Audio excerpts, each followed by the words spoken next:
Hey, hey. All right.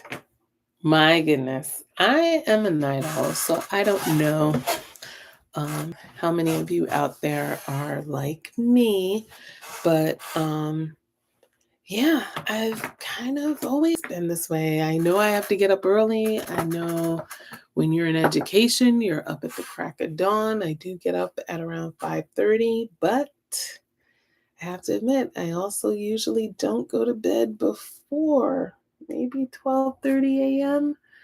Um, that being said, it totally was not my plan to be popping on so late in the evening. I got caught up. I had an appointment that ran late, but very, very powerful and important.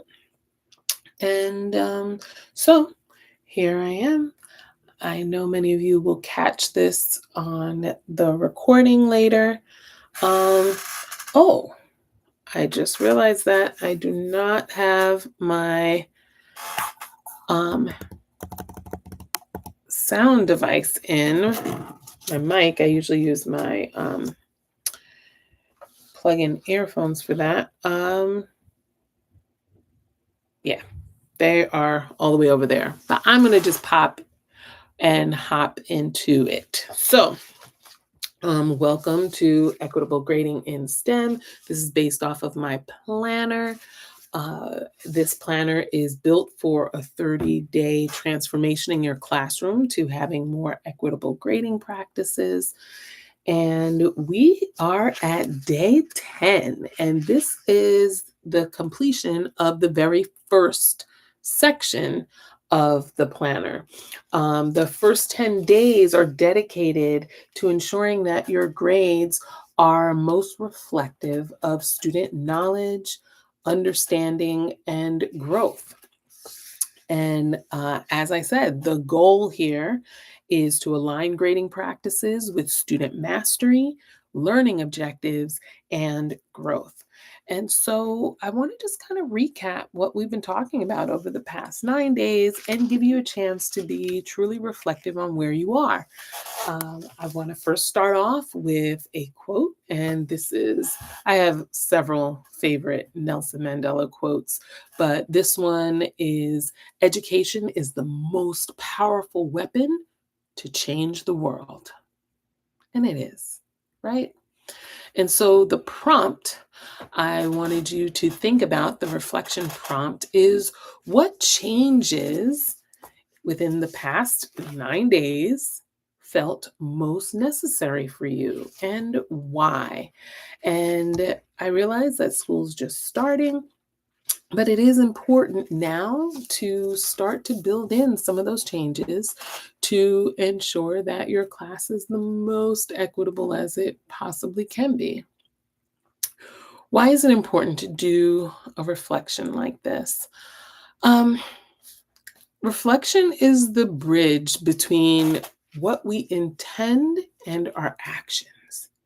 All right. So when we think about it, when you take the time to be self reflective, when you take the time to reflect on your experience, you are absolutely bridging your intentions and your actions.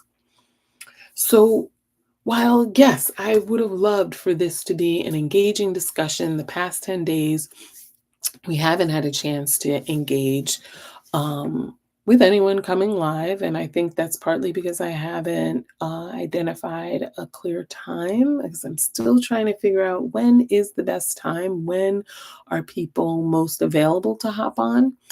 But I still want you to engage in the work, and I would love to get some of the feedback around that. In the first 9 days, a couple of questions I want you to ask yourself. Some of the action items that I've given over the past few posts were: the first, we started off with: which grading practices do you believe need the most adjustments? So, what are you currently doing? What are the practices that you feel need the most adjustment? Then we moved into thinking about our assessments, right? Which assessments could better reflect mastery? And with this, I wanted us to think about like, what are those standards that we value? What do we care about? And how are they being reflected on our assessments?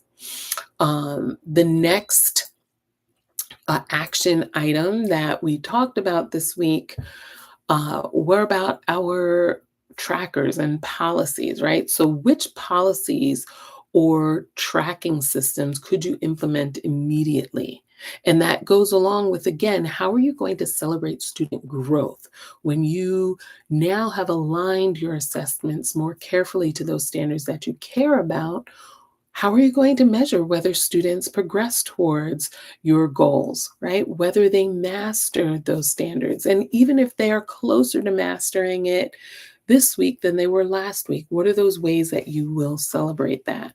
And then the last thing that we talked about yesterday was, how can you elevate students' voices, right? How can you continue to incorporate student input into the grading? Where are you giving them choices? Where do they have an opportunity to help create some of the rubrics around measurement of growth and expertise? How do you let students have a choice of how they demonstrate their knowledge and their mastery? Right? So, those are some of the things that we talked about, some of the things that I wanted you to reflect on while we're there.